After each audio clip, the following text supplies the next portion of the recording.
Bienvenue tout le monde à la leçon du mardi d'aujourd'hui. Aujourd'hui, on a la chance d'avoir avec nous Jean-Benoît Vétillard. Comme toujours, je dis, Jean-Benoît, c'est un des invités de notre expo de Lisbonne, What is Ornament? Qu'est-ce que c'est l'ornement? Donc, cette invitation, c'est une sorte de deuxième invitation qu'on fait pour avoir une sorte de avoir le temps aussi, qu'on n'a pas normalement dans une expo, de développer un peu plus les arguments et aussi de montrer un peu plus les travaux produits. Et donc, on a la chance d'avoir ici Jean-Benoît, qui est un architecte basé à Paris, et aussi enseignant à Malaquais et à l'école d'Angers. Et il était aussi enseignant à Marne-la-Vallée, je pense les 4 années passées, si je ne me trompe pas. Et avec Jean-Benoît, et pas seulement avec Jean-Benoît, mais comme Jean-Benoît ici, on a organisé différents ensembles. Donc, je profite pour dire que ce n'est pas seulement un enseignant et architecte, mais aussi un très grand bon ami. On a enseigné ensemble, on a organisé ensemble différents projets intensifs à l'école de Marne-la-Vallée, et que pour nous, pour moi au moins, sont les moments mieux qu'on a à l'école. Et donc, je peux dire qu'on a eu la chance de travailler à ça ensemble avec un groupe plus élargi du monde, parmi lesquels aussi Jaime, qui va aussi présenter dans quelques semaines. OK, je peux dire ça et je peux laisser la parole à Jean-Benoît qui l'avait présenté, je ne sais pas si tu vas montrer ça ou pas, j'avais présenté un projet à l'Expo de Lisbonne dans la section colonne et c'était un projet pour une salle de lecture qui était fortement basée sur l'idée des colonnes.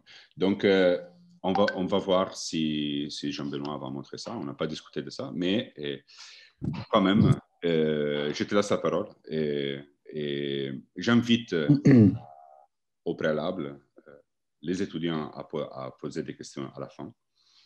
Peut-être c'est la règle aujourd'hui. Comme je l'ai dit, je vais faire une sorte de loterie pour chercher des noms, pour poser une question. Donc, préparez-vous une question. Mais j'imagine que Jean-Benoît serait content de vous répondre. Comme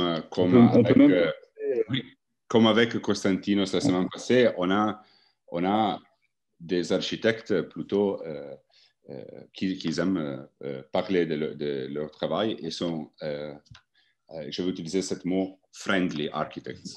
C'était anglais la semaine passée. Donc, n'hésitez pas à poser les questions. Donc, Jean-Benoît, c'est à toi. On peut même commencer par les questions, si vous voulez. Ah oui, ça serait super. Je pense ça, c'est le prochain format qu'on va étudier. Voilà. Très bien. Merci, merci Giovanni pour l'invitation. Merci à Ambra. Merci à l'école de Marne. Effectivement, j'ai passé 3 années à enseigner à Marne et j'ai de très, très beaux souvenirs dans cette école. Voilà. Donc, on est un peu en famille, finalement. Je vais commencer très rapidement pour un peu présenter l'agence.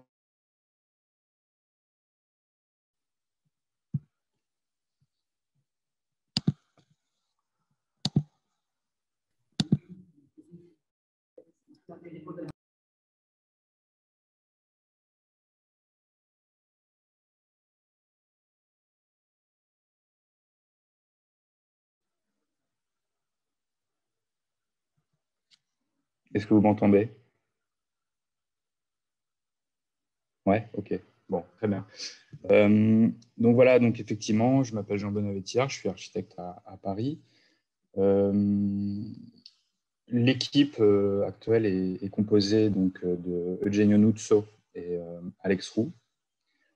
L'agence travaille assez régulièrement sur le principe de collaboration. Donc, je pense notamment à Sigu, à Matteo Guidoni, à Figure, Pierre-Arnaud Descôtes, Vincent Souquet. La plupart des photographies que vous allez voir là sont prises par Jaime Meloni et Alan Asso. Si vous voulez plus d'informations plus précises, parce que je ne vais pas à chaque fois citer les gens, vous pourrez aller sur le site, sur mon site, qui a été réalisé par Building Paris, que vous connaissez, et le site est magnifique. Voilà, j'enseigne effectivement actuellement à l'école de Malaquais, l'atelier et la représentation, ainsi qu'aux Beaux-Arts de Angers, la question de l'espace et du design. Voilà.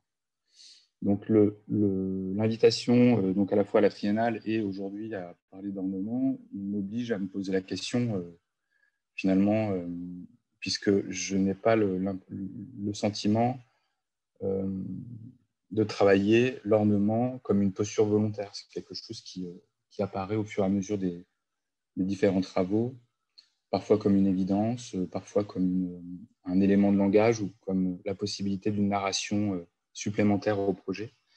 Mais voilà, c'est vrai que je ne m'étais jamais vraiment posé la question, ou en tout cas, je n'avais jamais vraiment formulé la question de l'ornement avant d'être invité à participer à cette triennale. Donc, c'est au fond, c'est presque une découverte finalement, de mettre des mots sur cette notion-là.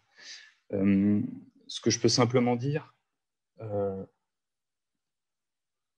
c'est finalement que l'ornement est quelque chose qui me passionne, puisque c'est quelque chose de transversal.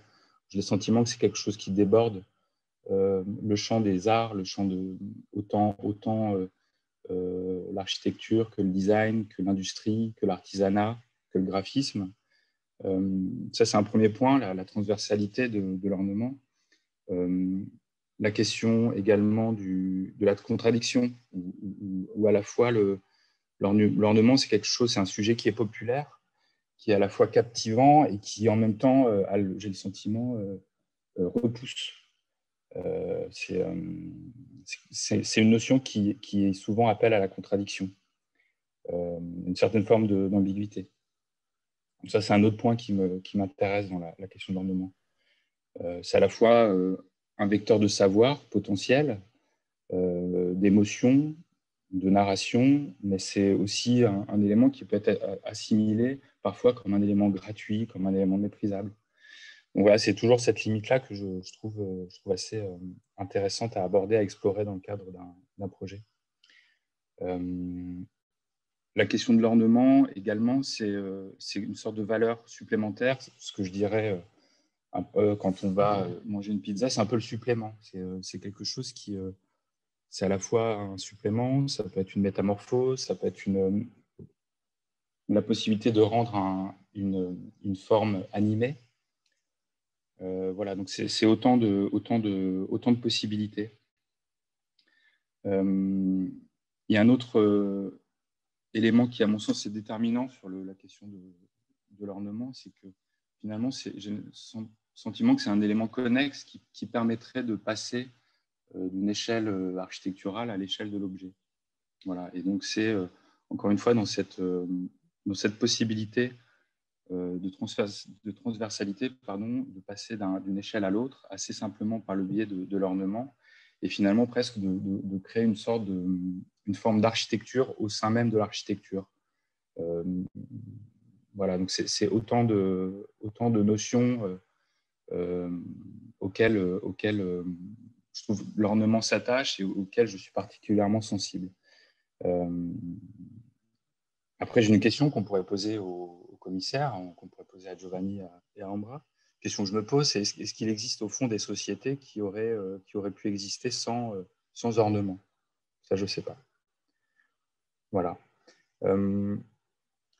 Simplement, je vais vous faire très rapidement le récapitulatif des projets qui sont en cours au sein de l'agence. Vous allez voir effectivement qu'on passe assez facilement d'une échelle à l'autre et que l'ornement peut être un élément, justement l'élément clé. Donc, en cours à l'agence, une scénographie autour de l'œuvre de Jean de Choumi, qui sera ouvert à la Cité de l'Architecture d'ici un mois. et où on retrouve en fait les formes géométriques, les obsessions de Jean Tchoumi, et qui deviennent finalement des tables et le support de ces différents documents.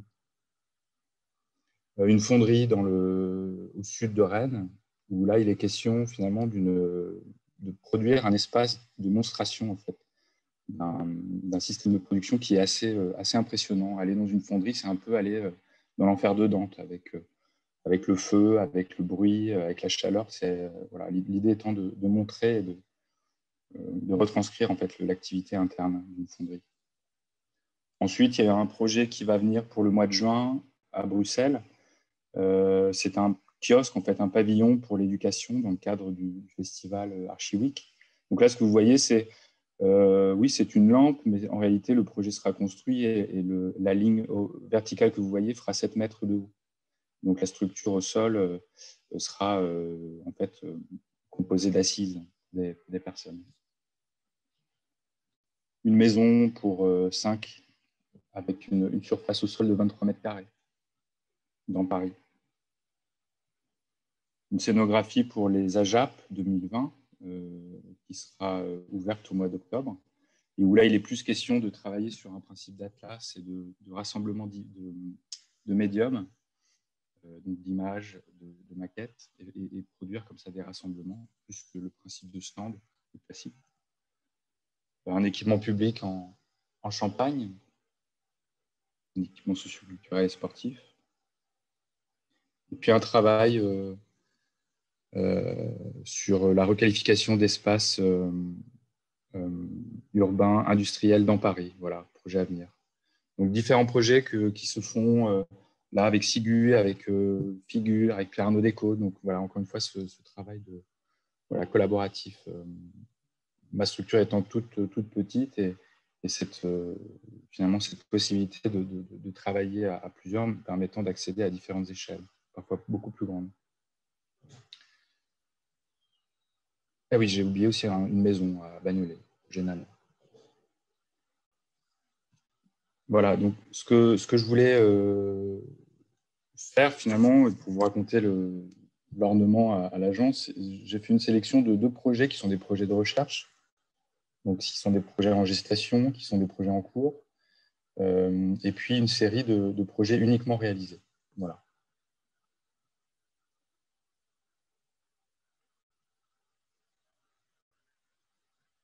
Les images qui m'habitent, encore une fois la question de l'Atlas.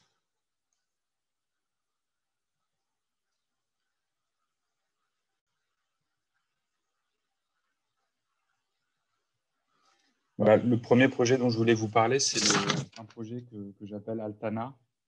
J'ai effectivement vécu à Venise et c'est là où on s'est rencontré avec Giovanni. Et c'est une époque assez déterminante pour moi où la rencontre autant de Ruskin, les pierres de Venise, donc la question du dessin, la question de la séquence, la découverte de Guy Debord avec son documentaire In Room, où il est notamment question d'un grand travelling sur la matérialité de Venise. Ralph Robney, un autre situationniste, c'est The Learning Tower of Venice, où là, il est question finalement d'une déambulation dans Venise par le biais d'un roman graphique. Voilà, autant de médiums qui, moi, ont été déterminants et qu'on retrouve encore dans ma pratique d'architecte au quotidien. Donc, en découvrant tous ces différents travaux, je me suis moi-même posé la question de la matière de Venise, ville dans laquelle j'habitais, je me promenais et finalement je me posais la question finalement de ma place en fait, au sein de cette ville rêvée. Donc j'ai commencé à travailler comme ça sur des séquences, sur des sortes de storyboards basés sur la matière de Venise, sur les murs des rues que j'arpentais régulièrement. Voilà, donc ça c'est une série de dessins graphiques où effectivement il est question de plans séquences, de plans zoomés sur des architectures vénitiennes.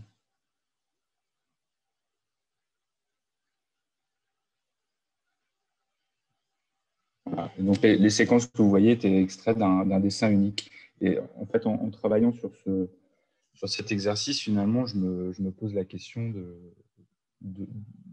l'ornement comme matière, de l'ornement aussi comme matière mobile, étant donné qu'on voit bien que cette maison-là a vécu et continue à vivre, et finalement les tâches et la matière que compose cette façade est en mouvement permanent. Donc la question du mouvement au sein même de l'ornement.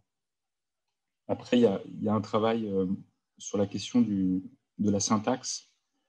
Donc ça, c'est une référence à Franz Erhardt, c'est ses plans dessinés, forme de syntaxe, forme de vocabulaire architectural. Donc en parallèle de ça, j'ai commencé à me poser la question, j'ai découvert ce bouquin là sur les rêves de Fellini. Et c'est quelque chose que j'ai pu présenter à quelques étudiants de Marne, peut-être que vous l'avez déjà vu, et pour le coup, je m'en excuse.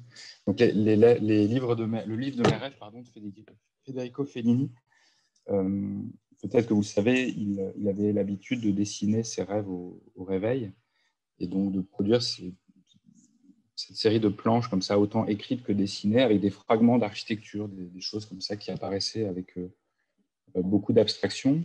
Donc, en découvrant ce bouquin, je me suis posé moi-même la question d'extraire de ces rêves en fait, une série d'archétypes architecturaux, une forme de syntaxe qui questionnerait proprement la forme architecturale, qui me permettrait ensuite, moi, d'avoir une sorte de syntaxe qui me permettrait à mon architecture d'évoluer et de m'en inspirer. Donc, de ça a découlé une série de dessins.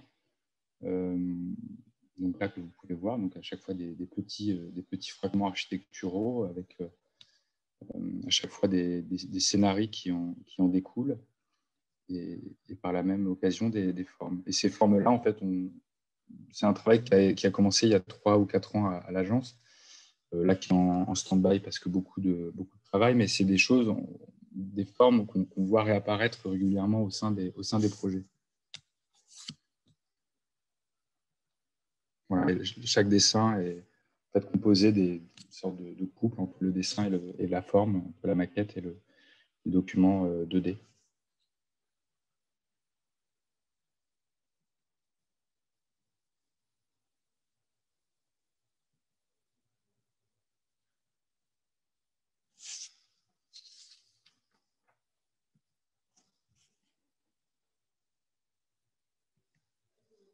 Voilà. Ensuite, je voulais vous présenter un projet qui a été réalisé, c'était déjà il y a 10 ans. C'est le premier projet finalement qui a été concrétisé. Et c'est quelque chose c'est un moment assez important forcément dans une carrière. C'est un projet qui s'appelle Limbo, qui a été réalisé à Nantes dans le cadre d'un festival autour du sport. Et l'idée était d'inventer un sport et son terrain, donc la spatialisation et les règles du jeu. Donc, ma proposition était de m'attacher à réinterpréter le limbo, qui est cette danse populaire qu'on a tendance à danser les soirs de mariage. Et ça, c'est un premier dessin, c'est le dessin du record du monde. On parle de 15 cm sous la barre de limbo. Donc, l'idée était finalement de prendre cette danse, qui correspond à un bâton, le Styx, qui descend au fur et à mesure de la danse, et de décomposer le mouvement, de décomposer la forme. Et donc, c'est finalement un peu à la manière d'une chronophotographie. Donc, là, un exemple que vous pouvez voir. Donc, ça produit cet espace-là, ce terrain donc, qui décompose. Donc, on part d'un Styx qui se trouve à 2,55 m, une échelle architecturale, jusqu'aux 15 cm du record du monde. Donc, ça produisait un parcours à l'intérieur de l'espace du lieu unique à Nantes. Et les spectateurs étaient invités vraiment à pratiquer ce terrain, dans le sens où chacun des bâtons de rotin pouvait tomber si la personne n'était pas suffisamment apte à passer sous la barre. Voilà.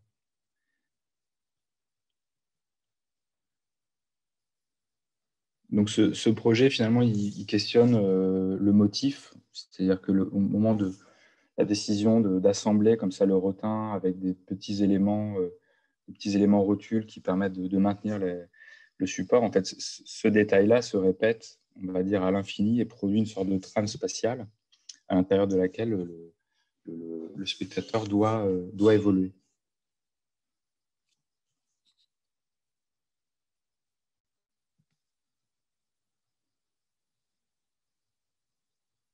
Voilà, donc l'idée aussi de ce projet, c'était de convoquer différents univers, autant de l'univers du kitsch à l'univers du minimaliste, aux serres horticoles locales. Donc c'était une sorte de gros hamburger de référence.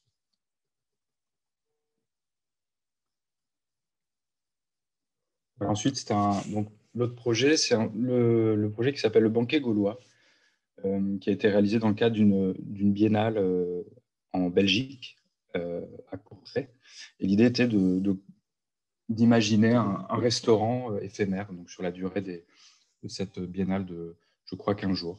Donc la proposition a été de produire une grande table circulaire avec au centre finalement la théâtralisation du geste culinaire. C'est-à-dire que chaque étape dans la fabrication, autant de la soupe, du sandwich que du café, était mis en scène par le biais d'une série de micro-architectures, comme ça, d'archétypes, de formes très reconnaissables et qui étaient associées à différents usages.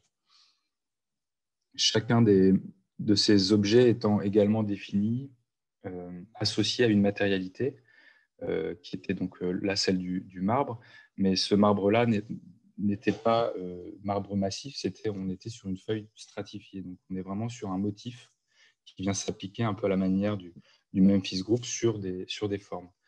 Et l'autre objectif du projet était de produire la maquette qui a permis de répondre au concours et le projet fini avec la même matérialité.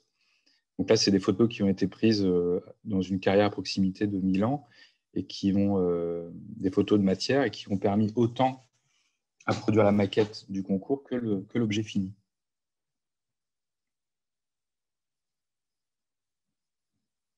Voilà, ça c'est le projet réalisé.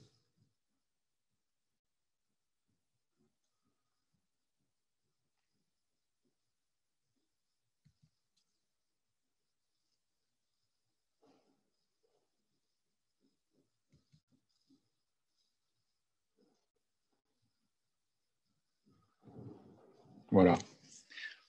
Sans transition, là on passe du côté de Pantin, dans la banlieue parisienne, pour un projet pour une grande boîte de pub, en l'occurrence BETC, qui décide de déménager ses bureaux du 10e arrondissement pour s'installer en périphérie, dans un immense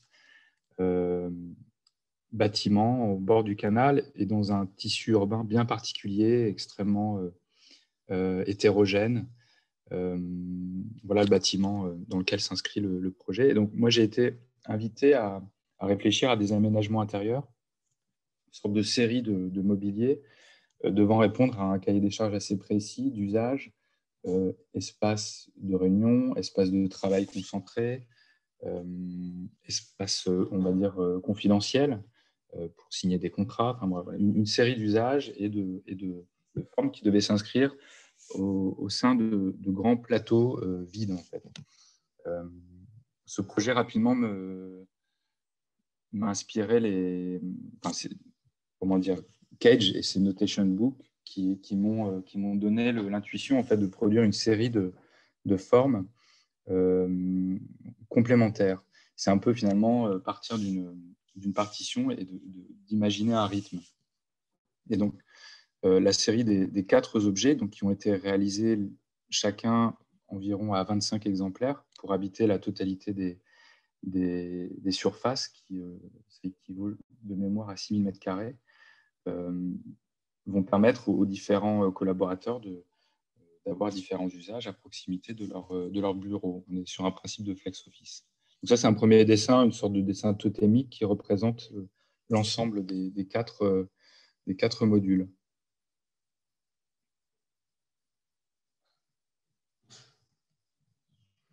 Donc ensuite, j'avais pour chacun des modules fait une petite série de dessins qui représentent autant le support que la structure, en référence directe au travail de Céline Condorelli. Donc là, c'était le premier module, qui est le CAB, qui était un espace de travail, de repos informel, toujours orienté vers une baie vitrée, vers l'extérieur, et avec une surface composée de caoutchouc reconstituer et recycler. Voilà une référence directe à l'arbre à chat. Donc, il a fallu expliquer à l'entreprise un peu par le biais d'images aussi simples que celle-là, les objectifs de chacun des objets. Donc voilà l'arbre à chat.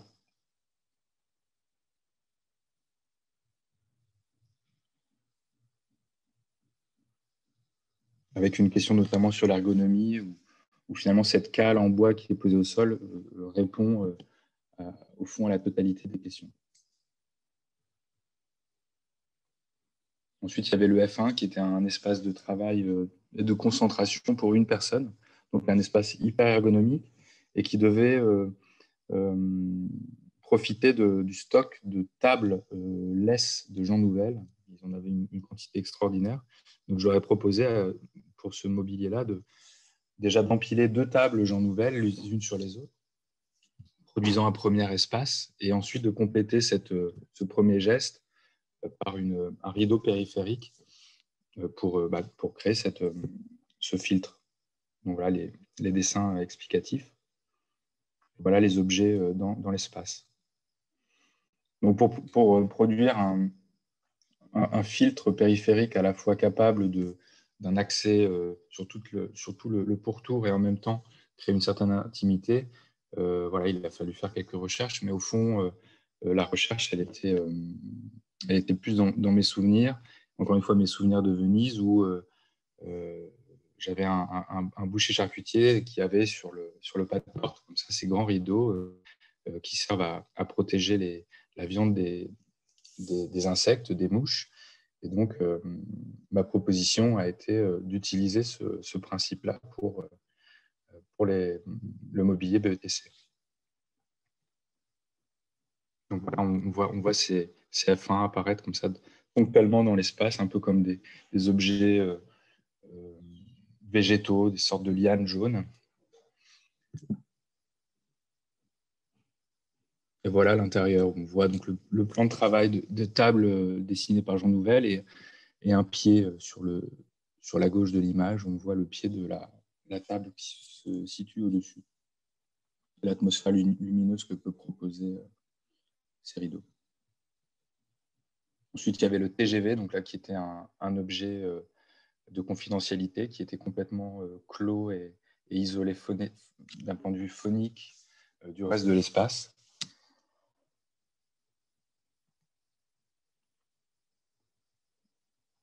Donc là, il y avait un travail notamment sur la lumière, où il fallait pouvoir profiter de ces boîtes pour valider notamment des documents graphiques. Donc, produire potentiellement une variation d'intensité lumineuse de 2005 à 7000 lumens, donc sur des tonalités de lumière très, très différentes. Donc, voilà les objets, donc des objets assez lunaires finalement, composés d'une structure métallique thermolaquée et de blocs de béton Cyporex. Et le plafond lumineux qui a la possibilité de varier.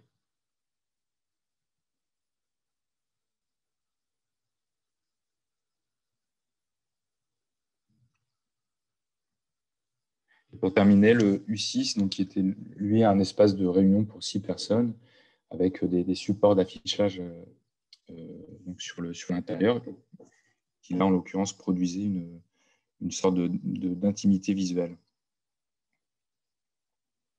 Donc là, l'idée était d'importer à l'intérieur des bureaux une matérialité qu'on a l'habitude de trouver plutôt sur les toitures, des cabanons, sur les pignons de certaines maisons, notamment à Pantin, dans des quartiers populaires.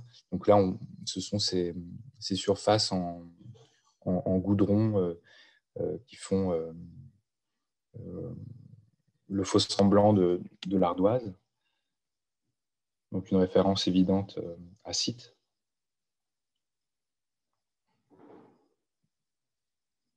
Et voilà l'objet qui vient s'intégrer au sein des plateaux de bureaux. Et les surfaces intérieures qui étaient des surfaces d'affichage pour les différents pubards. Et il y avait une toute petite différence de matière qui correspondait à l'accès qui était réalisé en métal bichromaté, là qu'on voit sur la droite de l'image, et qui apparaissait uniquement par le biais du tasseau haut et bas, et qui donnait l'indication de l'entrée à l'intérieur de cet espace. Donc ce projet, la BETC, c'était au-delà de la question de la complémentarité des usages, des formes, c'était finalement un travail sur la matérialité, sur le motif de ces matières et sur le détournement, puisque chacun de ces objets était composé de matériaux dont on n'a pas l'habitude de ce type de mise en œuvre. C'est-à-dire que le caoutchouc recomposé qu'on voyait au début est plutôt utilisé pour de l'isolant. Le béton Syporex en cloison, ça a été on va dire un certain challenge structurel. Enfin, voilà, c'était un travail sur le détournement de la matière. Voilà, une sorte de photo de famille.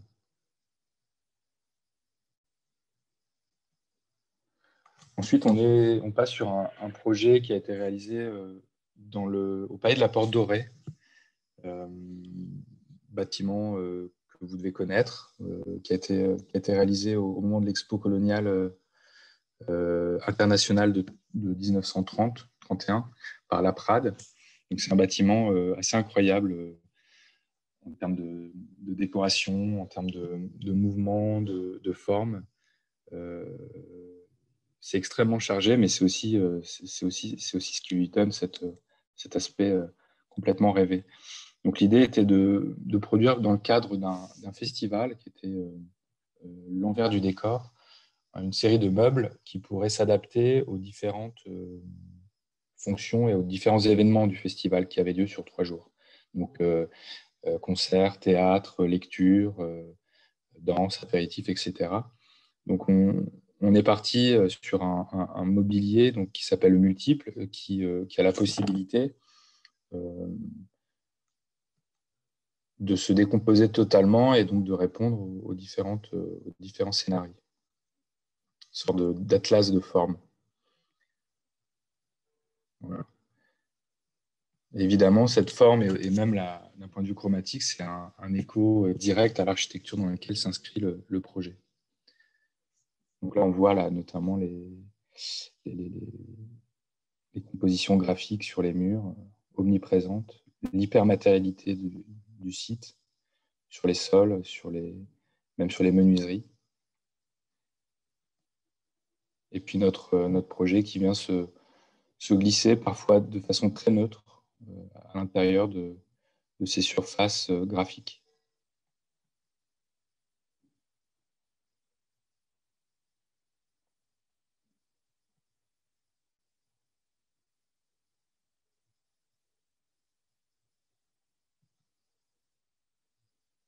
Voilà, et ça c'était l'objet dans sa composition unitaire et qui formait une grande vague, forcément en écho à tout ce qui se passe dans l'environnement direct.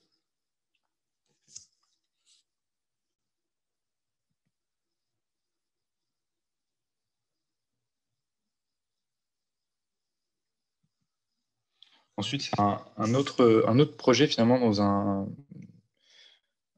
discours à peu près similaire qui est le projet Marquise, qui a été réalisé dans le cadre d'une expo au pavillon de l'Arsenal sur les hôtels parisiens, les grands hôtels parisiens.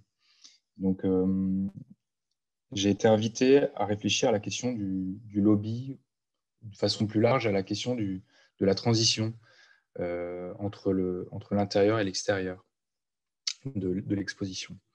Et donc, je me suis attaché rapidement à réfléchir à la question de la marquise, qui finalement, on le voit là dans ces quelques images, a tendance à cristalliser finalement l'architecture sur laquelle elle s'accroche.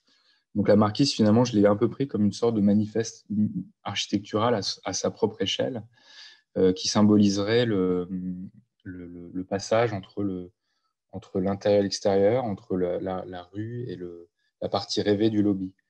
Et donc, l'idée était de produire pour cette exposition un grand objet marquise qui serait une sorte de manifeste du bâtiment du pavillon de l'Arsenal.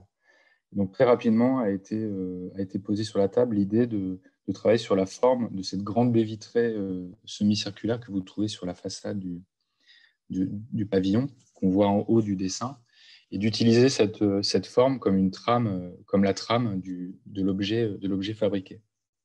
Donc on voit la grande baie vitrée, on voit la marquise, et puis à proximité, il y a une porte-tambour qui est là pour produire en fait l'énergie nécessaire à éclairer la marquise. Cette porte-tambour s'active quand un spectateur, un visiteur passe, et l'énergie produite est directement distribuée, donnée à la marquise qui finalement va évoluer d'un point de vue de la lumière un peu comme une chrysalide. C'est un dessin de recherche sur la question de la lumière, la question de la matière. Quelle sera la matière utilisée pour la fabrication de cette marquise? Et ça, c'est l'objet fini, donc au sein de l'espace du pavillon. Donc là, on voit la marquise qui est éclairée, qui est composée finalement d'une série de blocs. Là, pour le coup, c'est vraiment un travail sur la fabrication et sur le détail et sur la matière. C'est un objet qui a été réalisé en fibre de lin et en résine. C'est un gros travail, on va dire, de recherche de matière associée finalement à une forme qui était préexistante. Voilà, on voit de plus près cette fameuse fibre de lin qui a été rigidifiée par le biais de cette résine naturelle transparente et qui nous a permis de fabriquer cette série de briques qui se sont assemblées assez naturellement sur le site du pavillon.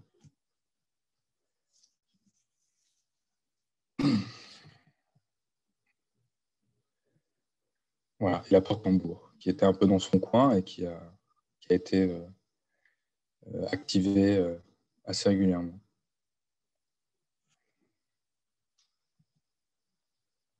Ensuite, ça c'est un autre projet donc à l'échelle architecturale qui a été réalisé en Champagne, donc avec Pernod-des-Côtes, donc à Auvillers, petit village où Dom Pérignon invente la méthode champenoise.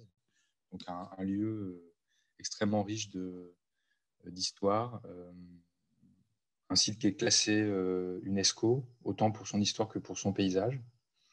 Donc voilà, avec des enjeux patrimoniaux assez importants. Donc le projet, là, il était à l'échelle architecturale, mais même en fait paysagère, puisqu'il était question de réaménager une ex-petite chapelle, un parvis et tout un parc. Donc finalement, une série d'objets architecturaux. Donc il y avait une cave, et il y avait une sorte une série d'emmarchements. La chapelle, tout ça était complètement désactivé et l'idée était de redonner une activité à cet archipel comme ça architectural. Donc ça, c'est le dessin qui a été réalisé pour présenter à la mairie finalement les différents dispositifs qui composeraient le projet. Donc on a la chapelle qu'on voit là en bas à droite. On a le grand parvis circulaire qui est une sorte finalement de belvédère qui oriente le regard vers le parc. On a la cave qui est augmentée par une série de pergolas et plein de petits dispositifs dans le paysage qui sont une phase numéro 2 du projet qui devrait, on l'espère, arriver dans les mois qui viennent. Voilà. Donc ça, c'est la chapelle qui a été complètement rénovée. Donc autant le clos couvert que les aménagements intérieurs, que le rapport aussi au contexte, au relief qui est extrêmement prononcé. Donc pour ça, il a fallu travailler sur des murs qui puissent accompagner ce relief, qui puissent donner à l'architecture aussi une certaine autonomie.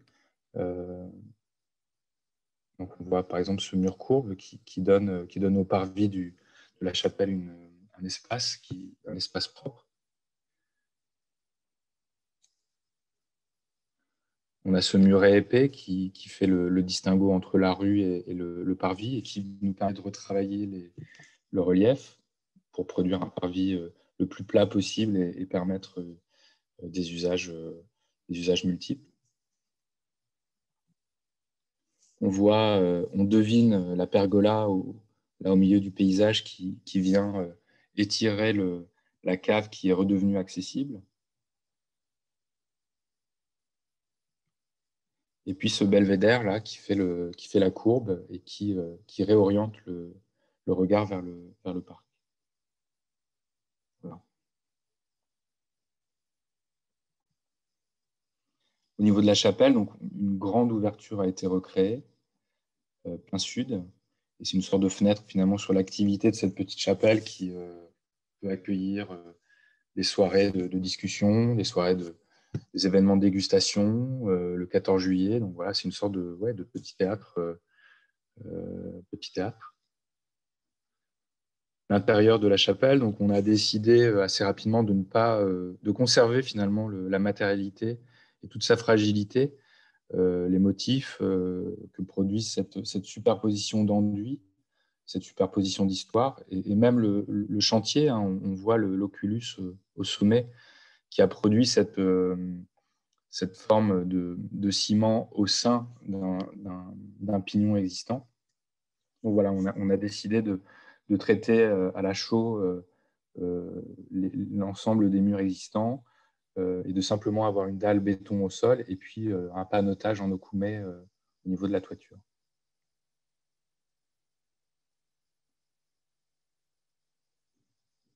Voilà, une image assez qui me fait beaucoup penser à Magritte.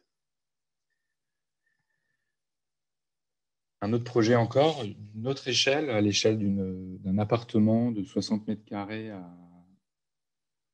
Montrouge, donc pour une famille, un couple et 2 enfants, qui voulait complètement revoir son appartement, un appartement très classique, mais avec une hauteur sous plafond plutôt intéressante, je crois 3,50 m. Et ils avaient des envies de cabane, ils voulaient habiter autrement. Et surtout, l'idée était de compacter au maximum les espaces privés, les espaces de nuit, pour donner une amplitude plus importante à l'espace de réception, à l'espace de partage. Donc, ça, c'est une série de petites maquettes qui avaient été réalisées au moment de l'esquisse pour raconter différentes hypothèses d'aménagement.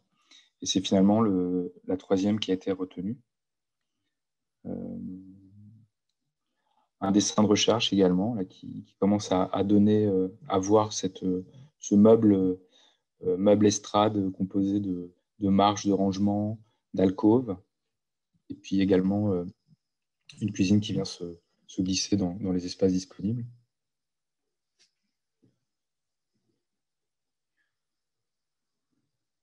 Le plan où on voit finalement l'exploitation des hauteurs sous plafond en produisant là, ces 2 chambres pour enfants, mais qui sont d'une hauteur de 1,50 m, qui sont nécessaires finalement pour un espace de sommeil. Une maquette réalisée pour échanger avec les entreprises. Et puis le projet livré. Et donc, sur la question notamment de l'ornement, il y avait préexistant une structure assez imposante à l'intérieur du bâti. Donc, on voit cette charpente jaune là. Dans l'ancien aménagement, cette charpente était complètement noyée dans du placo, ne faisait qu'apparaître ponctuellement. Et donc là, le parti pris a été vraiment de lui redonner finalement une situation centrale au sein également du gradin. La séquence d'entrée.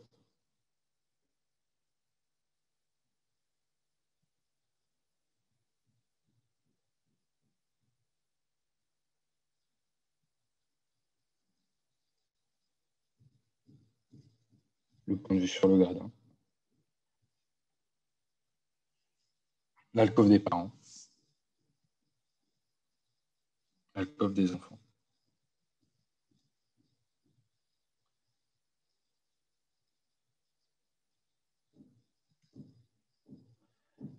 dernier projet que je vous présente, le dernier projet qui a été réalisé à la Gaîté Lyrique à Paris. La demande était de réaménager la totalité du R+1 qui correspond à un plateau de 800 mètres carrés qui accueillait une sorte de librairie, bibliothèque, mais qui avait un peu perdu de son sens, un peu de son intérêt. Et pour remplacer par en fait un espace d'exposition, un espace d'atelier, un espace de workshop, un studio binaural pour enregistrer des podcasts, et puis un bar qui, avant le projet, tournait le dos à la rue. Donc ça, c'est le plan axonométrique qui correspond et qui raconte un peu la stratégie spatiale de notre intervention. On voit donc sur l'espace là, voir et entendre l'espace d'exposition, et puis de l'autre côté, et tout autour d'une trémie qui correspond à l'escalier principal, on a un grand espace panoptique qui correspond au lieu de partage, le bar, les ateliers, le studio binaural, et une scène également au niveau du petit 1 qui se trouve là au plus près de la rue. Donc c'est un projet qui a été réalisé l'année dernière, qui a été extrêmement rapide, extrêmement concis. On a commencé les études en mai et on a livré les 800 mètres carrés en janvier de cette année. Donc il a fallu travailler avec beaucoup d'intelligence et avec une sorte de pragmatisme et avec les entreprises sur la question de la matière, la question du module, fabrication en atelier, etc. Donc c'était tout un travail de conception et de détail. Ça, c'était les petites images qui donnaient à voir l'espace de partage, le principe anoptique. Et ça, c'est le projet réalisé. Donc avec finalement une série d'arches. Donc au premier plan, le bar, et puis ensuite, on a l'atelier qui déroule, et puis au fond, avec le grand oculus, on a le studio binaural. Et tout ça vient se glisser dans un espace préexistant, dessiné, réalisé il y a une dizaine d'années par Manuel Gautran.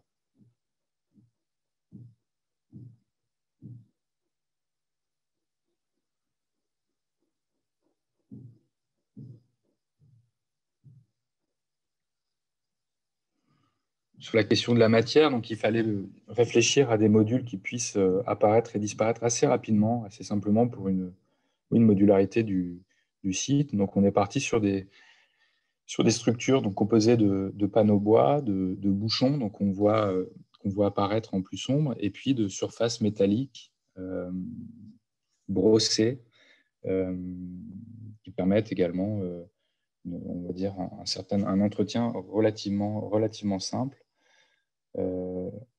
La question de la lumière, encore une fois.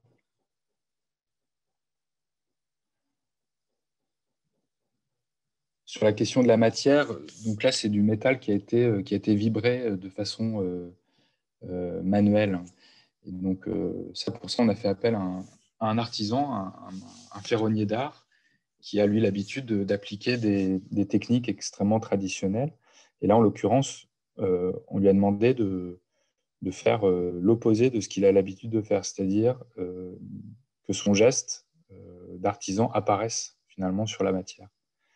Donc par le biais de ces lignes qu'on pourrait qualifier de maladroites, mais qui créent un rythme, qui crée presque une analogie finalement à la question de la création musicale comme quelque chose d'assumé, d'affirmé. Et donc le résultat est ce qu'il est, et finalement il n'était pas mécontent d'avoir un peu transgressé ces règles.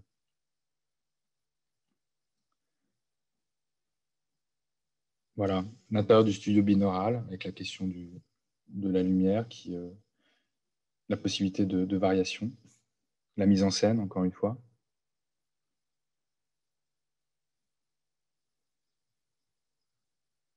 Et le grand oculus sur l'extérieur. Voilà, et je pense avoir fait le tour des quelques projets que je voulais vous présenter.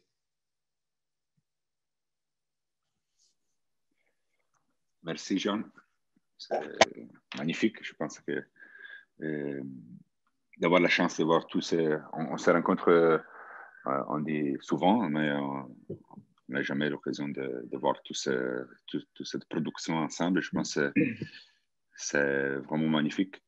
Mais bon, clairement, j'ai des questions, mais j'ouvre un peu la table de questions aux notre 175 participants, au public, on peut dire. Donc, vous avez la chance de pouvoir poser des questions maintenant. Donc, je vous laisse la possibilité. Donc, est-ce que quelqu'un a quelque chose à demander?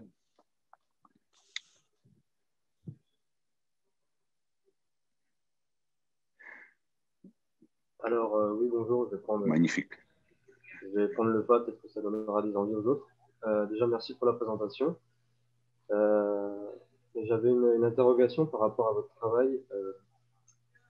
Un peu cette recherche un peu de la réinterprétation des éléments un peu traditionnels, comme vous avez montré avec les Gaulois ou la Marquise, un peu ces éléments culturels forts, un peu français. Je voulais savoir un peu, par curiosité, qu'est-ce qui vous intéressait dans cette relecture de ces éléments-là? Ben, déjà, je ne sais pas si c'est vraiment purement... merci pour la question déjà. Je ne sais pas si c'est purement français. Par exemple, la marquise, c'est quelque chose, c'est plutôt international au fond. C'est le sentiment que j'ai.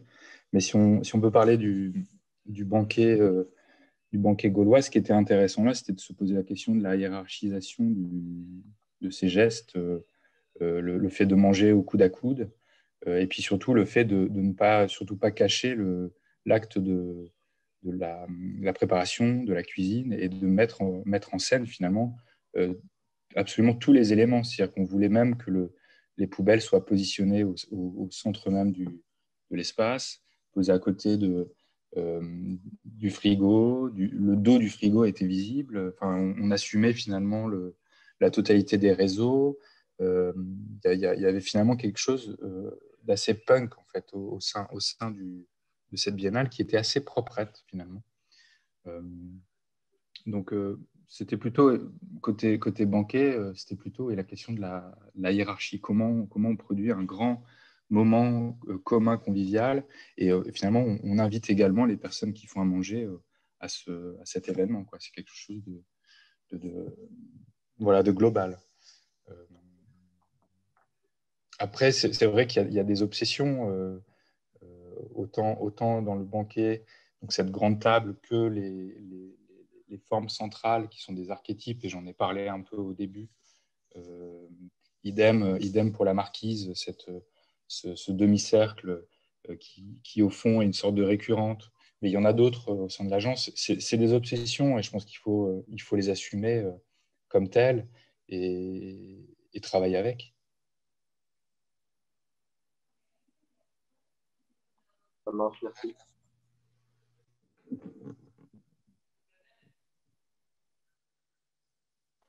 Bonjour, moi j'avais une question plutôt sur votre formation, parce que même, vous dites architecte, mais j'ai l'impression que vous travaillez beaucoup dans le design, le graphique, c'est des domaines qui ont l'air d'être importants. Et Ouais. j'étais curieuse de savoir la formation qu'il y avait derrière, ou pas, le parcours du moins. Parcours du combattant. J'ai une formation d'architecte. J'ai été diplômé à Rennes.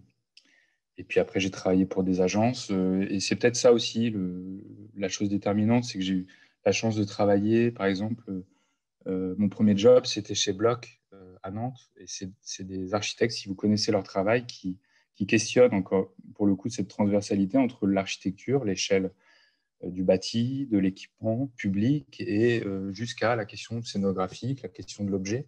Et c'est quelque chose qui, effectivement, en fait, on m'a appris, en sortant de mes études, j'avais absolument pas cette notion-là, qu'on pouvait être architecte différemment et à des échelles différentes. Mon diplôme, c'était une gare maritime. Mes objectifs, c'était construire en grand. Et puis, en rencontrant Bloch, en rencontrant à Venise notamment, Salotto Buono, donc compris Giovanni, j'ai compris que la question de l'architecture était autant liée à la structure, à l'immense, mais on pouvait aussi parler d'architecture en dessinant, en travaillant le graphisme, en imaginant un service en porcelaine. En fait, j'ai réalisé ça au fur et à mesure de mon parcours. Et pour le coup, aujourd'hui, c'est vrai que c'est quelque chose que je questionne en permanence. Je pense que vous l'avez vu. Et je pense que s'il faut discuter de la question de l'ornement, c'est pour moi ce qui fait le sel de l'ornement. C'est pour moi un élément connexe, et c'est ce que je disais tout à l'heure, qui peut nous autoriser à faire le grand écart entre les différentes échelles.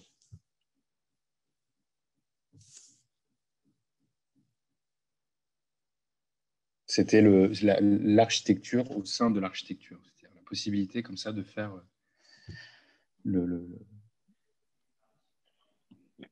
Moi, j'ai une question, Jean-Benoît. Peut-être, oui, pour attendre d'autres questions, j'imagine.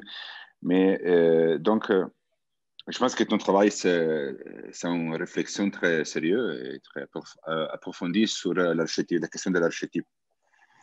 Et d'un côté, de l'autre côté, c'est aussi très personnel, parce qu'on peut dire que les rêves de Fellini, c'est aussi un peu tes rêves. Donc, il y a une sorte de travail très personnel et en même temps sur l'archétype. Et donc, je suis plutôt intéressé dans cette combination des deux choses. Et c'est peut-être là qu'on a un peu, qu'on retrouve l'ornement aussi comme caractère fondateur d'une société, comme tu disais avant, hein, que finalement, c'est quoi, de quoi sont faits notre rêve, finalement, sinon d'archétype. Donc, oui, je laisse ça à toi.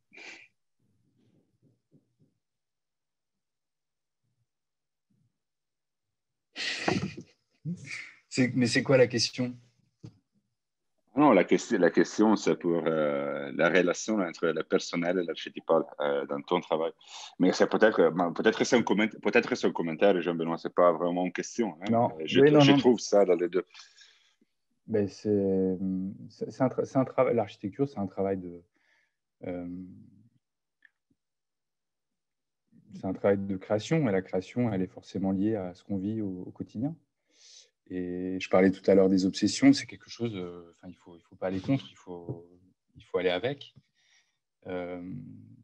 C'est vrai que le banquet, par exemple, j'adore passer des moments à table, des symposiums, des nuits entières à refaire le monde, c'est quelque chose qui est forcément, moi, que j'aime. Et quand j'ai la possibilité de réfléchir à un espace de restaurant, bah, je convoque forcément mon vécu. J'ai des images en permanence que j'ai envie d'utiliser au sein de mes projets pour les alimenter. C'est aussi une façon de raconter des histoires. Enfin, il y a quelque chose de très... Moi, je suis très attaché à la question de la fiction, donc forcément de l'ornement, attaché à la question de la séquence, donc forcément à la question du souvenir, la question de la déambulation. Je pense qu'un projet doit se raconter par le biais de plein de petites images, de plein de petites anecdotes, plus que par la grande image qui finalement fait l'autorité. Et je pense que tout ça, finalement, le lien de toutes ces notions-là, c'est le lien du vécu. Enfin, c'est quelque chose d'assez évident pour moi. Et c'est pas une posture, c'est-à-dire que je fais l'architecture au fond comme je suis au quotidien. Et c'est vrai quand on est étudiant, on a tendance à s'imaginer quelqu'un d'autre, à essayer de s'imaginer une posture, de se rêver. Moi, je me rêvais Ramcolas quand j'étais à l'école. Et puis, au fur et à mesure, et peut-être avec un peu d'expérience, de maturité, je ne sais pas comment on appelle ça, en fait, on apprend rapidement à se dire que, en fait, faisons les choses au plus près de qui nous sommes. Et puis, au fond, j'ai l'impression que c'est ce qui marche le mieux, c'est-à-dire avec beaucoup de sincérité. Moi, j'ai deux questions dont la première prolonge un peu les deux précédentes. au risque d'ailleurs éventuellement que la réponse se répète, mais elle se formule comme telle. J'ai l'impression que dans mon travail, les éléments ou les fragments sont soit une résultante, soit. En fait, la question que je me pose, c'est est-ce que c'est une résultante un peu récurrente de ton travail et en fait, c'est un petit peu inconscient et c'est comme ça que ton œuvre se déroule, ou est-ce que c'est quelque chose de plus, comment dire, euh, maîtrisé ou conscient que en fait des propositions, enfin régler des situations architecturales se traduisent par des éléments, enfin je veux dire ça comme ça, ou des fragments, ou enfin cet aspect un petit peu, ça se ressent dans tes dessins. Il y a une corrélation entre les dessins qui sont souvent assez fragmentaires, qui présentent des petits éléments et qui se traduisent ensuite en architecture à ces échelles-là. Et ma deuxième question, peut-être tu veux répondre d'abord. Bah, peut-être, ouais, ce sera peut-être plus simple. C'est quelque chose dont je parle assez souvent à mes étudiants et notamment à Angers. D'ailleurs, je suis très content parce que je vois des visages d'Angers, des Beaux-Arts d'Angers. Donc, je suis vraiment ravi. C'est super de faire ce pont-là. En fait, souvent, je leur parle de la question de l'autonomie de la forme et par le même biais de la question de l'assemblage. Et donc, c'est vrai que la façon dont le projet d'architecture, en tout cas, on essaie de le faire à notre échelle avec Eugenio et Alex en ce moment, c'est à travailler par assemblage d'éléments autonomes et qui auraient chacun finalement leur caractère, leur force et leur faiblesse, mais qui en s'associant tout d'un coup produit un espace qui répond à une problématique, à une contrainte. Donc effectivement, c'est un travail, c'est un travail fragmentaire, mais le fragment seul ne pourrait pas exister. Après, c'est vrai qu'il y a des récurrentes formelles, et ça, je le perçois tout à fait. Et des fois, je me lève le matin en me disant putain, il faut que je m'en sorte. Mais en fait, ça revient. Et finalement, pourquoi pas. Donc, je détacherai un peu la question vraiment purement formelle de la question du fragment, enfin, par rapport à ta question. Ma seconde question, c'était lié à la notion de collaboration. Tu évoquais tes rêves passés colassiens étant étudiant. J'ai l'impression que je ne sais pas si c'est une stratégie ou une posture, mais en tout cas, tes, tes projets se développent autour de la collaboration. Alors, elle est essentielle, inhérente au métier d'architecte en règle générale, mais j'ai l'impression que c'est quelque chose, c'est un élément important dans ton travail. Donc, peut-être si tu pouvais développer là. C'est effectivement, d'abord effectivement, moi j'ai une toute petite structure qui me permet de répondre à des projets bien particuliers, à des échelles bien particulières. Et la possibilité de m'associer ponctuellement avec des personnes, des architectes que j'aime, souvent des amis, parce que j'ai du mal à dissocier les choses, me permet de répondre à des projets avec des envergures un peu plus importantes. Mais ça me permet aussi de garder une certaine liberté vis-à-vis de ma pratique. Et donc, j'ai trouvé finalement cette géométrie variable au final qui fonctionne plutôt bien. Je ne te cache pas qu'au départ, j'aurais adoré trouver un ou une associée pour monter quelque chose et finalement avoir un dialogue permanent avec une personne, un alter ego. Mais ça ne s'est pas fait, ce n'est pas si grave.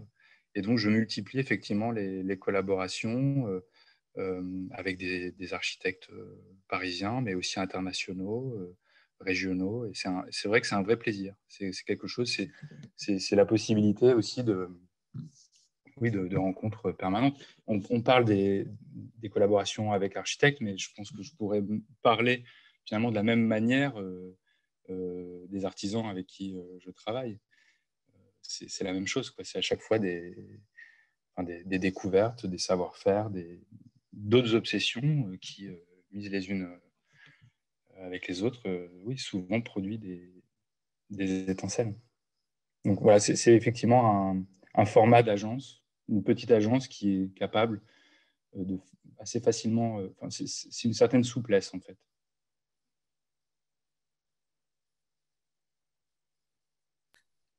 Oui, bonjour Jean-Benoît.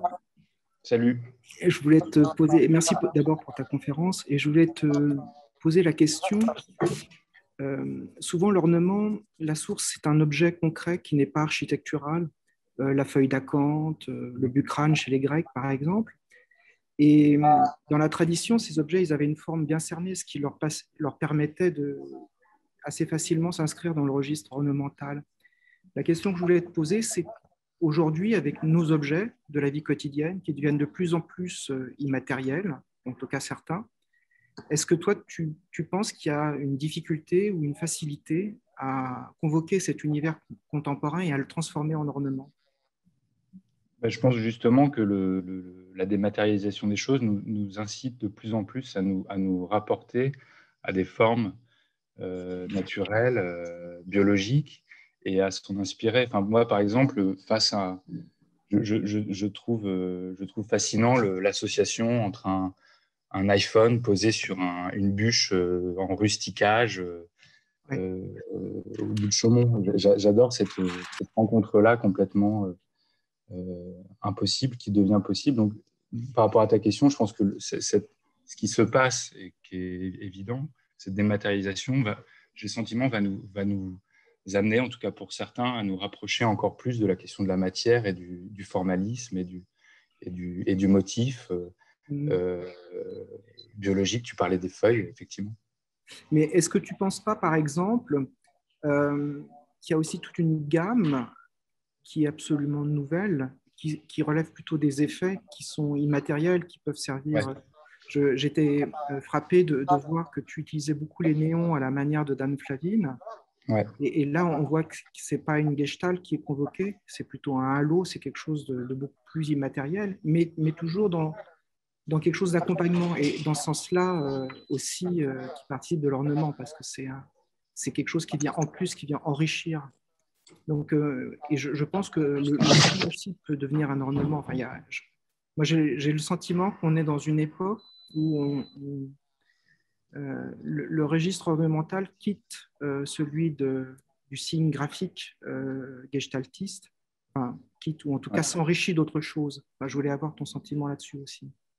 Sur la question concrète, précise du néon qu'on a pu voir à la Gaîté Lyrique, c'est quelque chose qui ne peut pas exister seul. C'est quelque chose qui dialogue, par exemple, avec le métal que je vous ai présenté. La possibilité tout d'un coup de la vibration de l'un vers l'autre et vice-versa. Il y a quelque chose effectivement d'immatériel, quelque chose de l'ordre du moment. C'est-à-dire que oui, l'ornement comme un moment, comment dire, éphémère, c'est effectivement une question qui est assez magnifique. Je n'ai pas forcément de réponse, mais tu poses une bonne question. Merci en tout cas pour tes images. À très bientôt. Salut. Salut. Si on a encore du temps, j'aurais une question. Je ne sais pas si on a du temps. Ça sera à propos de votre projet de la rénovation d'appartements, donc avec le fameux projet en gradin. Je trouve que c'est... Je trouve qu'il est à Montrouge. Je trouve qu'il est très beau. Félicitations. Parce que c'est vraiment très beau et il y a une sorte de finesse du détail qui est assez affordante, on va dire. Mais et justement, le fait que le projet se trouve entre deux échelles, entre l'échelle du mobilier et l'échelle de l'aménagement, de la cloison, je trouve que ça donne ça offre un véritable territoire de liberté, on va dire, du fait qu'il n'y ait pas vraiment de véritable échelle auquel ça se raccroche. Mais je me demandais comment vous gérez justement cette liberté du fait du caractère hybride dans l'assemblage. Est-ce qu'on est plus dans des assemblages qui ressemblent à ceux d'un mobilier, ou est-ce que, vu qu'on a quand même des gradins et deux pièces qui se superposent, est-ce qu'on a un plancher avec un faux plafond, une isolation? Comment vous gérez justement le caractère hybride de l'objet dans la façon de le construire? Bonne question. par rapport à Montrouge, il y a effectivement une charpente voilà, avec chevron et tout ce qui va, qui permet de produire une surface praticable. Il faut pouvoir monter. Donc, la question, c'est est-ce que je suis capable de dessiner un meuble sur lequel je suis capable de monter? Donc, c'est une, je dirais, enfin, c'est plutôt une logique, effectivement, de mobilier. C'est une logique de mobilier avec des apports structurels qui seraient plutôt de l'ordre de la charpente. Ce serait plutôt dans ce sens-là. C'est comment je réfléchis à mon gradin comme un élément meuble, puisque c'est finalement le cas. Hein. J'exagère à peine en disant que peut-être que dans 5 ou 10 ans, ce gradin va disparaître. Donc, il fallait le penser comme un objet, comme un meuble, en fait, tout simplement. Mais à l'intérieur duquel la possibilité de rajouter des éléments structurants, des renforts, me permet finalement de pratiquer de façon totale la totalité des surfaces que je proposais. Donc, ça a été plutôt dessiné de cette manière-là et ça a été validé par les entreprises. Après, il y a la façon dont on dessine les choses et puis la façon dont on les réalise, c'est forcément à un moment donné un dialogue qui est très poussé avec les entreprises. Et d'ailleurs, je peux les citer, les menuisiers et anciens architectes FRFR avec qui je travaille sur plusieurs projets, notamment dès qu'il est question du bois. Voilà, ils ont leur mot à dire et c'est effectivement quelque chose qui les passionne aussi parce que ce côté hybride, en fait, ils sont pour le coup de façon ultra frontale confrontés à la question de la fabrication. Et c'est effectivement en général un moment qui est assez passionnant de comment on fait les choses. Et est-ce que c'est au moment de cette fabrication qu'apparaissent certaines interrogations sur la matière? Je pense notamment à je sais pas, la fibre de lin qui arrive dans la marquise du pavillon. Ou est-ce que tout ça vient de votre expérience, de votre atlas autobiographique? Est-ce que ça arrive avant la matière, la question de la fabrication? Alors là, par rapport à la marquise, la fibre de lin, c'était une envie de départ. C'était la possibilité. D'abord, la marquise, il fallait l'imaginer comme un élément qu'on pouvait imaginer à l'extérieur, donc un élément waterproof, un élément qui puisse, suffisamment solide et résistant pour résister au temps. Et à force de recherche, je me suis orienté. Il était aussi question, bien évidemment, de réfléchir à des matérialités d'un point de vue environnemental, et essayer de proposer autre chose. Comment fabriquer une marquise avec autre chose que de la fibre de verre ou du plexi. Voilà. Donc, c'est poser la question de la matière. Et donc, j'ai fait au départ une recherche sur la matière. Et ensuite, la matière a été appliquée à la forme. Mais c'est la matière qui était là au départ. Et c'est une technique qu'on emploie notamment. Il y a des bateaux qui sont faits, il y a des coques de bateaux qui sont faits en fibre de lin, résine naturelle et autres. Et l'idée, c'était d'adapter cette technique-là à une forme architecturale. Okay. Et encore une fois, il faut renvoyer la balle à l'entreprise qui a été capable de répondre à fabriquer ces grandes surfaces en fibre de lin, les découper, les assembler. C'est vraiment un travail. C'est pour le coup, moi, à un moment donné, j'ai l'impression de lâcher prise vis-à-vis du projet, de les regarder réaliser les choses avec beaucoup d'admiration. D'accord, merci. Merci Claude. Est-ce qu'on a encore du temps pour des questions? Tu dois nous dire. Hein?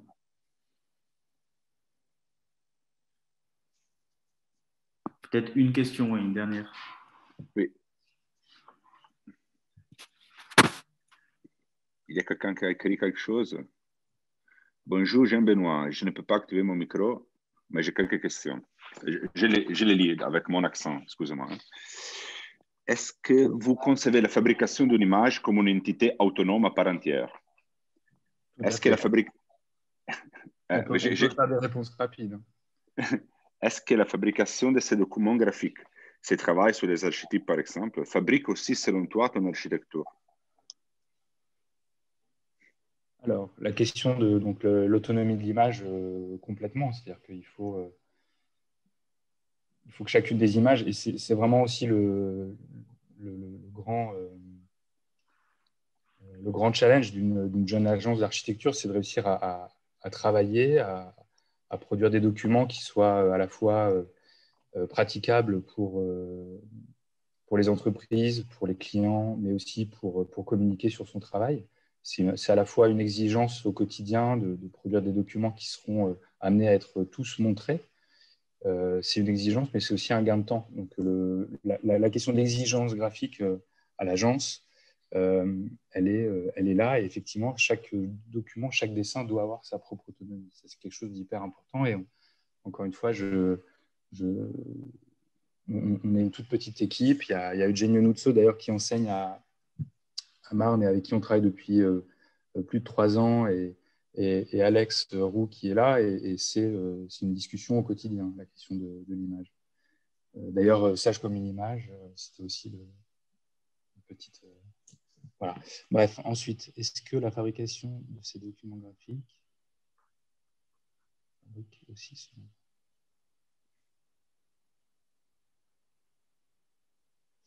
Là, je suis moins sûr de ça. Je pense que c'est pas le dessin qui.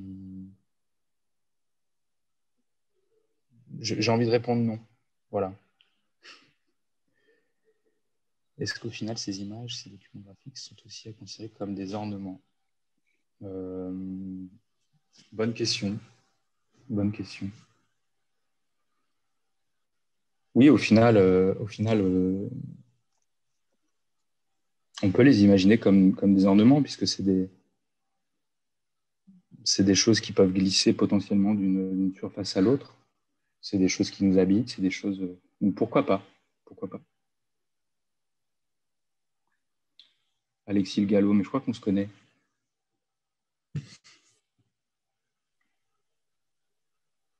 Okay, merci. Je vois Gabriel aussi parmi les invités. Gabriel, avec qui on a travaillé pendant presque 1 an et qui notamment nous a beaucoup aidé sur la question des rêves de Fellini et sur plein d'autres choses. Et voilà, et j'aimerais citer tout le monde, tous les gens avec qui j'ai pu travailler, avec qui je travaille. C'est un grand travail d'équipe. Ok, Claude, est-ce qu'il y a d'autres questions? Il y a du temps? Ou on termine ici? C'est toi qui décides. Hein? Il faut terminer. Ok. C'est ça, toi, ton micro ne s'est pas activé, mais ça va. Et donc, Jean-Benoît, je te remercie encore. Je pense que c'était une grande présentation. Et aussi, c'est vraiment la première fois qu'on a autant de questions. Donc, il faut dire que c'est bien. C'est un grand résultat pour moi.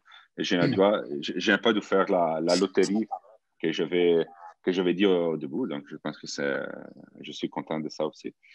Et merci. Bien que tu n'as pas présenté le projet de la Biennale, mais je sais. Pour une simple et bonne raison, c'est que je voulais présenter que des projets réalisés. Et malheureusement, le projet présenté à la Triennale s'est arrêté. Oui, moi je sais, mais... Et puis, tu en as déjà parlé.